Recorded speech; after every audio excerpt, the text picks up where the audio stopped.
Good evening and welcome to the Operation Smooth podcast. I'm Kevin, New York Jets fan since 1982.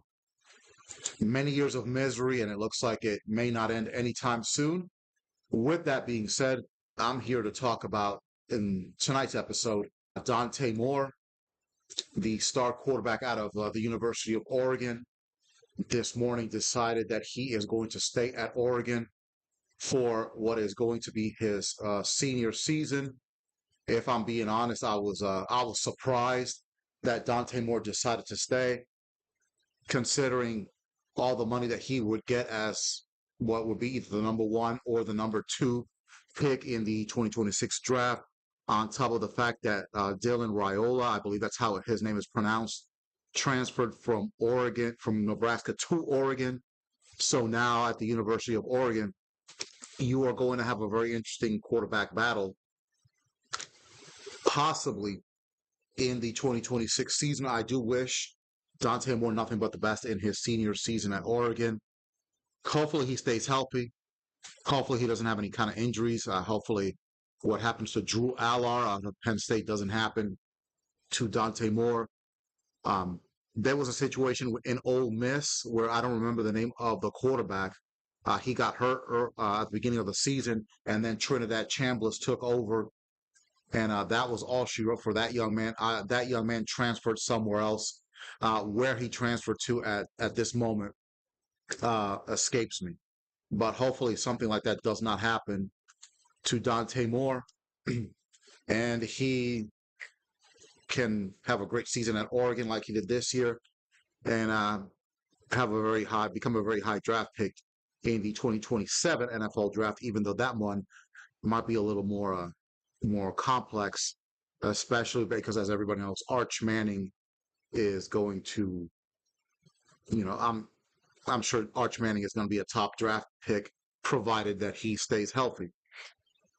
Well, obviously, this decision by Dante Moore is a consequence of the belt to ass that Indiana and the Indiana defense gave Oregon the other night. What was it, 55 to something, 24, 55-20, something like that. If we're being honest with ourselves, for those of us that watched that game Friday night, the game was over after the pick six at the beginning of the game. With that being said, props to Dante Moore for taking the ball again and driving Oregon down the field for a game tying touchdown. But after that, it was, I don't know what happened. I know what happened. Indiana happened. The Indiana Hoosiers happened. So he actually had to take that into consideration. I don't think it hurt his draft stock. It hurt his draft stock, but it wasn't like he was going to be like a fifth rounder or anything like that. But certainly that did hurt.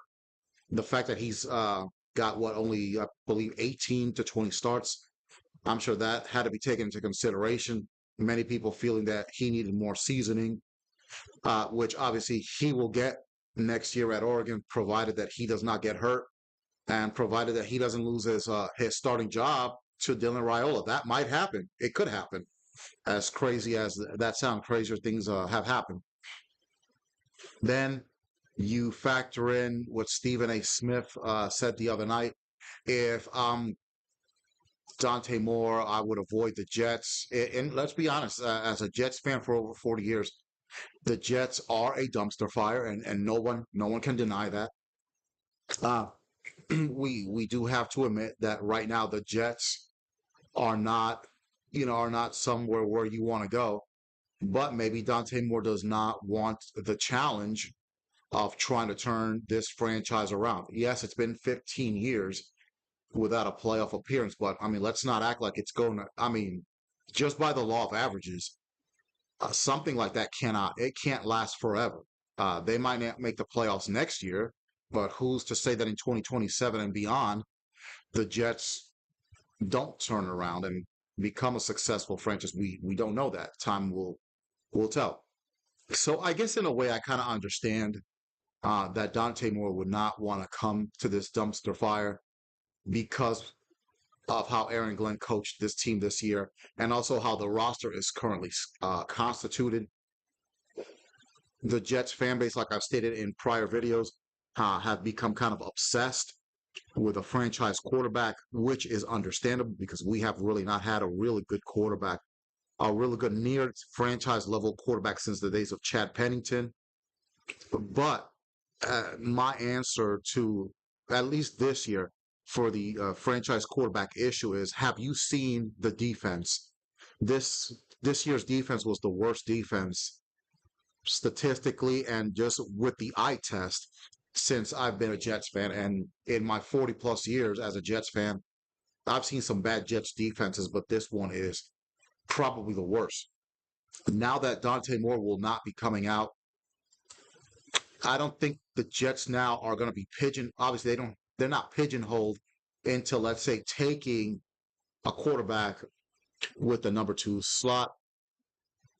Then you also have to factor in, maybe there was rumors that the Raiders were really in love with Dante Moore, but then he played the way he played against Indiana. So that might have factored into his decision. So maybe that affected the Jets. The Raiders might have taken Dante Moore, even if Oregon had lost that game to Indiana, but he balled out, and we might have gotten Fernando Mendoza, but that's not going to happen.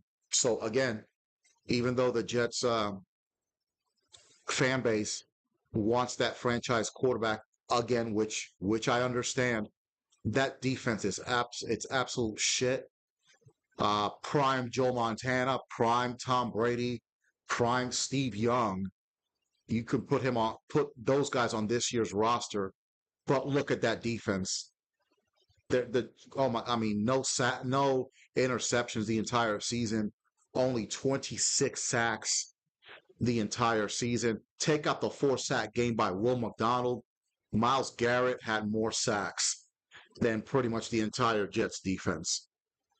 Will McDonald, I don't know about him. I don't know if the Jets should keep him. I'm willing to give Jermaine Johnson a pass because he is coming off the Achilles injury from early in the 2024 season, but no real pass rush. I do like Jawan Briggs, so hopefully he can emerge. But that defensive line, no pass rush whatsoever. And listen, if you wanna come out and say, well, defense is not that important, look at the Houston Texans defense, and then look at C.J. Stroud. C.J. Stroud is a good quarterback, but C.J. Stroud is not like a generational guy. Not at this point. He's not a generational talent at quarterback, at least not yet. But look at that Pittsburgh game this past Monday for anybody that watched that game. C.J. Stroud did not play well. He played terrible. He had like 2 fumbles. He had 1 interception. He was horrible. He could have very well cost Houston that wild card game at Pittsburgh. But that defense, phenomenal. Will Anderson, I mean, he's looking like he's looking like J.J. Watt. I mean, he might be at that level of that J.J. Watt. Maybe I know I'm going back here. Bruce Smith, Reggie White. Let's not put the anointing oil on him just yet. But man, Will Anderson, he is legit. And then the rest of that Houston Texans defense is legit. Shout out to Sheldon Rankins getting a touchdown in that game. The former Jet. That Jalen Petrie guy at safety, pretty good. They've got 2 good corners. They've got Lassiter and they've got a Stingley Jr. So they've got good linebackers. So the Houston Texans have a fantastic defense at all 3 levels: defensive line, linebacker, secondary. The New York Jets, no, not so good. I'm sorry. The secondary is not very good. Hopefully, A.Z. Thomas can emerge next year. The defensive line, I've already spoken about that. And the Jets, they have an absolutely horrible linebacking core. Jamian Sherwood, I'm sorry, he needs to be gone after this year, and so should Quincy Williams. That's just my opinion. Now that the whole Dante Moore situation has been resolved, I think what the Jets should do with the number 2 pick, I don't think they should trade down for more assets. I think they should take the best player available, and I think they should go defense, and they should go either defensive line or linebacker. So with that number 2 pick, I would go with either Ruben Bain of Miami the defensive end, or I would go with Arvell Reese of Ohio State. With the 16th pick, they could go wide receiver if that Carnell Tate young man is still available for Ohio State. Again, in that situation, you take the best player available. And you go. I think you go defense with both picks in the first round, and then with the two second round picks, maybe you go wide receiver. Uh, Ty Simpson has declared for the NFL draft. I don't think Ty Simpson is that dude. But if the Jets do want to draft a quarterback this year, instead of waiting until 2027, there's a guy that I was looking at today that might be an option, and it's not Trinidad Chambliss. I don't see the Jets drafting Trinidad Chambliss. Carson Beck, and I'm going to tell you why. Carson Beck is a winner. If if Miami beats Indiana next Monday, Carson Beck will leave with 3 national titles. Yes, he was a backup at Georgia for those 2 years with Stetson Bennett, but you saw that after Stetson Bennett left, you saw that Carson Beck showed he can play. Uh, so he he's a winner. That's all I'm gonna say. Look at how he has guided Miami to the national championship game, and how composed and how get the moxie that he showed against Ole Miss, uh, the moxie that he showed against Texas A&M. I mean, Carson Beck has taken a Miami Hurricanes team into College Station, beat Texas A&M, and then beat the defending national champions Ohio State, and then go out there and they beat Ole Miss to go to the final. So it wouldn't surprise me if Miami on their home turf ended up beating Indiana for the national title, even though I'm sure at this point Indiana is the favorite to win that game, but it wouldn't surprise me. So I think that's the option for the New York Jets. Bro, go defense, because your defense is god awful. And Aaron Glenn, was a great defensive player for the New York Jets, the former defensive coordinator for the Lions. And that's the defense that you put out there in 2025. You got to go defense in this year's draft. Obviously, uh, the seat is nuclear for Aaron Glenn. He does have to get the quarterback right, whether it be drafting getting a bridge quarterback via the draft or free agency, but they definitely at least need a bridge quarterback. I know they got Bailey Zapp. No, I'm not sold on Bailey Zapp. Maybe you can get Malik Willis.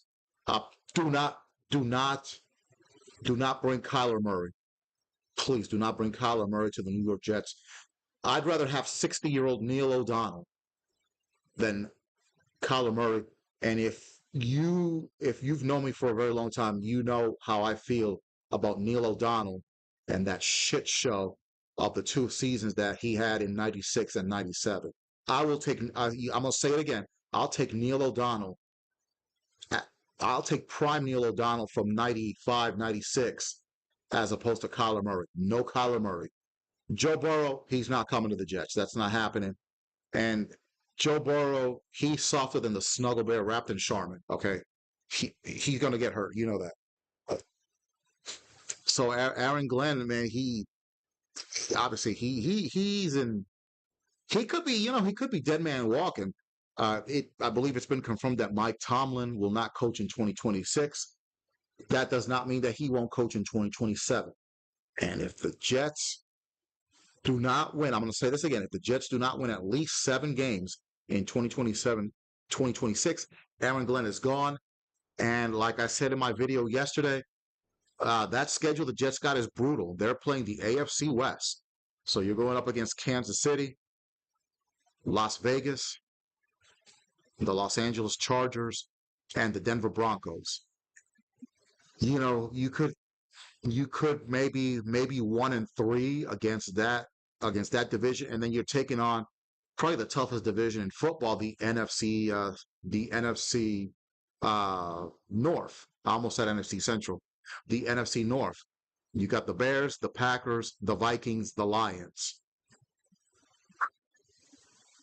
You know, as the roster is presently constituted with the Jets, you might with those 8 games, that's probably 1-7. But of course, there's going to be a lot of roster changes throughout the NFL, and hopefully the Jets can bring in some studs in free agency and draft a couple of studs with those 2 first and second round picks. And what's to say that in the third or the fourth round you won't be able to draft a stud that's going to be a star player for you for quite a while. But those are my thoughts as far as Dante Moore declaring for the NFL draft. I don't think that it's the end of the world for the Jets. Now it gives the Jets more options. And again, I want to emphasize my opinion. This gives the Jets the opportunity to fix that god awful defense that they have. And I think right now I think that's for 2026 at least. I think the Jets need to make that a priority over drafting a franchise quarterback. But that's just my opinion. Uh, this is the Operation Smooth podcast. Like, comment, subscribe, and until next time, I am